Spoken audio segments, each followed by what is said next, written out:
My name is Robert Ferguson, and I'm a welder fabricator in Hayward, California. I run a family business called Ferguson Welding, and it was started by my father, Bob Lee Ferguson, in 1974, and has continued on until now. And I've kind of assumed ownership over the last several years. Well, we do just about anything anyone asks of us. I mean, I've done giant projects down in the San Joaquin Valley with miles of pipeline, and I fix kids' bikes. That's just who we are. We're a job shop. I use my welding as part of a hobby that I do with my wife, Lisa, who I met at Burning Man in 2008. And we build large art for Burning Man every year and bring it out there and exhibit it. And we've been fairly lucky and successful in what we've done. Our art has been all over the United States. We actually had a piece at the Smithsonian Institute in Washington, D.C. We have other pieces in Telluride, Colorado, Santa Fe, New Mexico, and Tahoe City here in California, and even a piece in Lake County.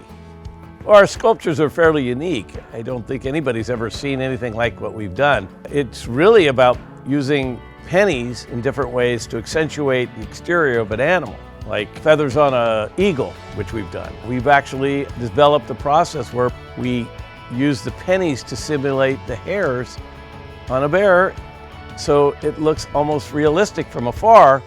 But when you get close and you put your hands on it, everybody says the same thing. It's pennies.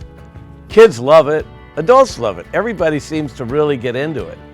And so it's really quite gratifying when you're standing there and you see somebody approach it for the first time and realize that they're going to have a really fun experience.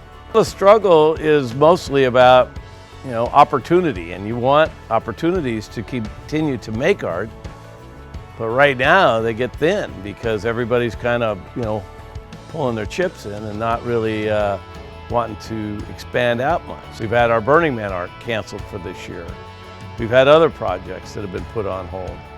So you start to despair a bit, thinking, well, maybe art's going to be the first thing to go. Even if there's nothing coming in from a financial standpoint, you still do it, because that's what you want to do anyway. The art piece you see behind me was a heart that Lisa and I built a few years ago, and then we actually got married in front of it in 2012. And we've always loved it and kept it.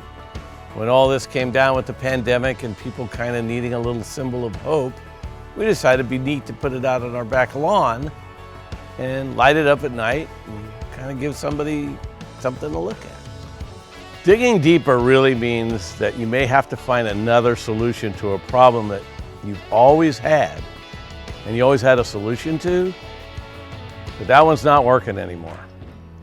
And so you may have to go another way. You may have to try to find something, beyond what you normally do, beyond your comfort zone, and you may have to accept consequences from it that weren't part of the other solution.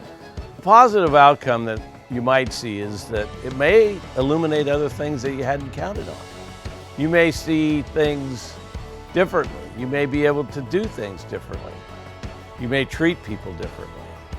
I don't know, there's always seems to be something good that comes out of, a bad situation. I gotta say, I'm already, feeling like I've learned some things out of this that I can take with me my whole life.